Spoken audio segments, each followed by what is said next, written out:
वही जरा भाई को समझा दें काइंडली। ओके, मैं चेक कर लूँ। भाई से बात करें। 1 मिनट होल्ड पे रहें सर। आपका क्या नाम है? चालान करवा दो, फिर वायलेशन करके है। नहीं ये नहीं, इसका अभी चालान किया है ना।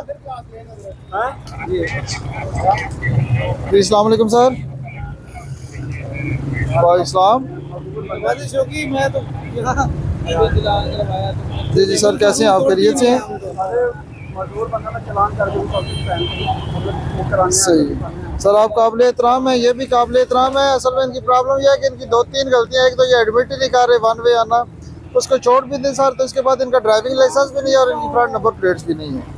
एक गलती पे मैंने इनको जुर्माना किया है, 2 गलतियाँ इनकी मैंने इग्नोर कर दी है। फाइन इनको हो चुका हुआ है सर। ये अगर अभी ऑनलाइन पे कर देते हैं तो मैं इनके डॉक्यूमेंट्स रिटर्न कर दूँगा। ठीक है सर। तो शुरू आया सर जी मेहरबानी सर, ये बात कर लें भाई।